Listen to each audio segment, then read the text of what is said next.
La construction d'une nation est une œuvre de chaque jour et de longue haleine. Et ça passe par la conscience politique. Si nous en sommes où nous en sommes là aujourd'hui, c'est parce que pendant 7 ans, nous avons travaillé sans relâche. Ça ne tombe pas du ciel. Personne ne nous prenait au sérieux quand on a commencé. Et on a dit, on va parler aux Camerounais. Pourquoi croyez-vous qu'on nous empêche de parler aux Camerounais aujourd'hui? Dites-moi, pourquoi croyez-vous qu'on nous empêche de parler aux Camerounais? Parce qu'ils savent. Ils ont réalisé justement que nous faisons un travail qui n'emprunte pas les voies qu'ils espéraient. Et c'est de parler à la conscience de nos compatriotes. C'est de dire, non, vous n'avez pas été une colonie de qui que ce soit. Vous avez été protectorat allemand. Même si après on a voulu faire une distinction entre le protectorat de droit international et le protectorat de droit interne, en nous faisant croire que nous étions sous le régime du droit allemand. Mais nous étions protectorat, c'était des accords, des traités signés. Ça s'appelait des traités. Quand Nachtigal signe le dernier traité le 12 juillet 1884, à Douala, c'est un traité. Nous n'avons pas été une colonie. Et à partir de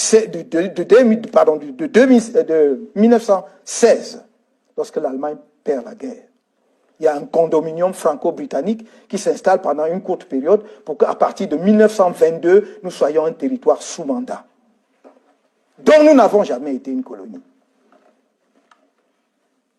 Puis à partir de 1945-46, un territoire sous tutelle, dont nous n'avons jamais été une colonie.